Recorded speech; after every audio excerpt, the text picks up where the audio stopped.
Hello, my friends. I just filmed so many takes of this little Facebook intro for this blog post. I feel like my brain is kind of mushy, so I hope I don't say anything crazy. Now, this is the longer piece that I'm going to put on the blog post. I'm like, I can just share whatever I'm feeling. Don't worry, we have a topic today to chat about. Today's topic is prioritization of habit change. So one big thing that I know that a lot of you guys who have followed me for a while are probably aware of is these principles that I coach on of stress less, eat smart, and move more, which are in that order for a reason. So ultimately, I built those principles thinking back on a lot of the coaching that I've done, really what has made the most impactful difference with clients. I have worked with a number of different types of clients, everything from weight loss to more performance-based goals, physique goals, whatever it happens to be. But especially when it comes to sustainable lifestyle shifts, this is truly the kind of hierarchy that I have found makes most sense for clients. Stress less, eat smart, move more. So I've actually built out a full-blown pyramid that you'll see in the blog post below that really shows basically within those three buckets the level ranked importance of where to begin from a habit change perspective. Actually, let me start with this. A lot of us, when we begin our health routines, have a list of like 25 things that we want to work on, right?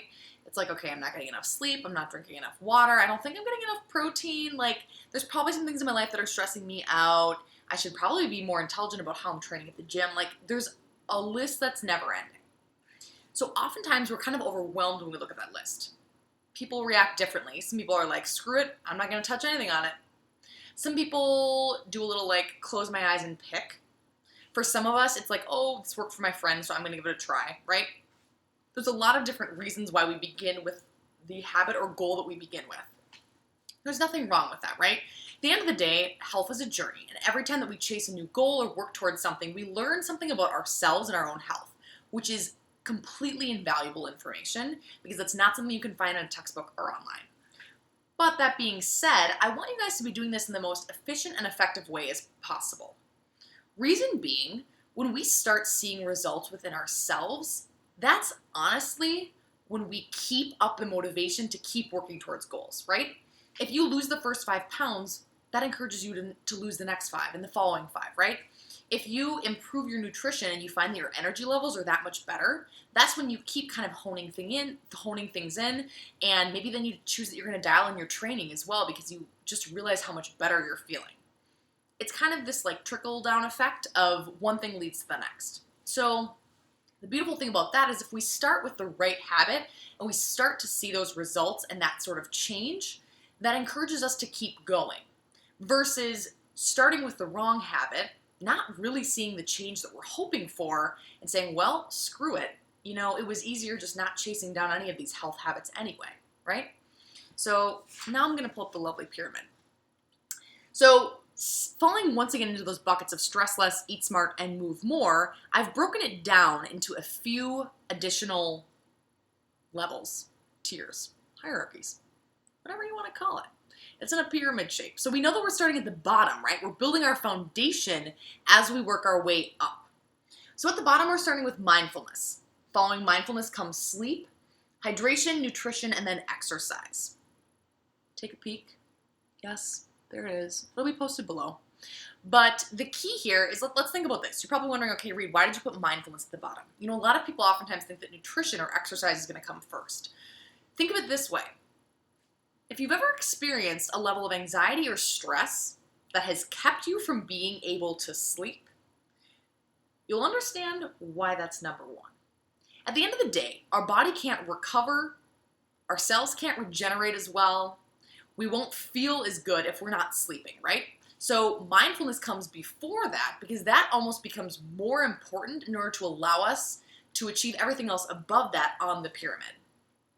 Mindfulness also allows us to be in touch with how we're feeling, how we're doing, what our goals are, appreciating where we're at, knowing that we're still chasing something and trying to improve ourselves, but being okay with where we are in the current present moment, right?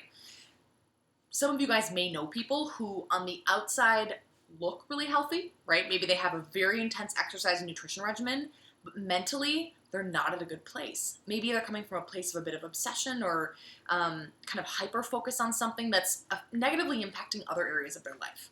That would be an example of the top of their pyramid is complete and doing well, but on the bottom there's some weak points. And a lot of times those things are sustainable for a short period of time, but there's not longevity to that. So mindfulness comes first. Second comes sleep.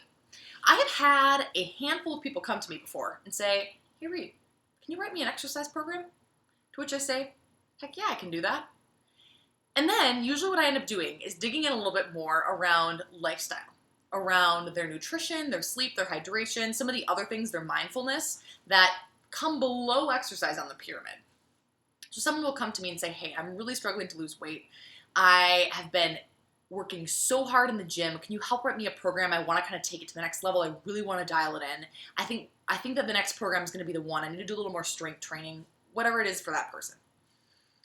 Say, okay. And then I dig into the rest of the habits in their life, and they soon let me know that they're drinking not nearly enough water, they're sleeping 4 hours a night, and they're running off of like microwave meals and processed snacks. Okay. So in which case, here's the beautiful thing. When someone has the motivation to change something, that's motivation. That can be channeled into a lot of different areas, right? So the fact they're coming to me in the first place and saying, "Hey, I'm looking for an exercise routine," is awesome. But oftentimes with people like that, I will say, absolutely, if you want to keep tracking in that direction, I can help write that program for you, get you on track there. But I also want you to think about the importance of these other habits that are going to allow you to truly reap the benefits of what you're doing in the gym. At the end of the day, you can put in hours and hours and hours at the gym, and if you're not getting enough sleep and you're not feeding your body the right way, you are not nearly going to see the results that you could if you were. This is speaking from both clients as well as personal experience. Yeah. I should do a video on kind of that balance of like almost the question of like, when do I give up sleep to fit in that early morning workout versus sleeping more and not working out, right? It depends on the individual, but that's a topic for me to consider sharing some content on. So following sleep is hydration. Some of you guys have probably heard that if you were in the desert without food and water, this is going to sound morbid, but you would actually pass away because of dehydration, not because of hunger. First, dehydration is more critical to our bodies just functioning at a basic level than nutrition is. So hydration comes first. Funny, because a lot of us struggle in this department. A lot of us. And a huge thing here is that oftentimes actually we will confuse thirst for hunger. So when we get to that point where we're already really thirsty, our body's already dehydrated, right? We've already kind of pushed past that point of like maintaining our hydration levels. And oftentimes it turns into like, "Hey, I think I need a snack. I think I need a second serving." Now, sometimes you truly do need or want that, or your body's hungry for that. But oftentimes it is a confusion with thirst, which is something to keep in mind, especially for people that are working towards weight loss goals. Second to the top on that list is nutrition. Nutrition is really, really key. Massive shocker. I could speak on that for days, but I don't want this video to be, 95 minutes long. So I'll save that for the next video. But nutrition is key, and on top of the pyramid is exercise. On the top. Yes. So we want to think about how we're building from the bottom up. At the end of the day, to have truly well-rounded, complete wellness and health, we need to have pretty much everything in the pyramid. Yeah. And I don't want that to feel overwhelming, because I know you're like, "Reed, I'm trying to start with one thing and build from there." I get that. And that's what we're here to talk about. So I want to make sure you're starting with the right thing and you're building from there, right?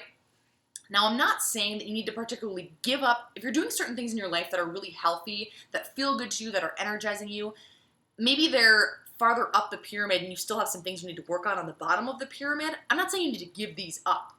Maintain those, but recognize that when you're setting goals and you're creating new habits within your life, focus on the things that are closer to the bottom that need help. I'm going to show you guys this pyramid one more time. Take a peek. Yep, it's lovely. So take a moment to noodle on this. Do a little bit of journaling on it, think on it, talk with a friend about it, talk with a coach about it. But take a moment to think about the habits or goals that you're working toward or chasing down. Are you starting with the right habits and goals? Something to noodle on. There's more in the article below. And as always, you guys, of course, feel free to reach out. Email, text, DM me on the Instagrams. Yeah, reach out. I absolutely would love to talk. Comment below on this blog post. I would love to chat about where you're at with your goals, what you've tried, what has worked and hasn't worked in the past, and maybe where you need to start with your goal setting this time around. Sound good, you guys? We'll see you in the next video very, very soon.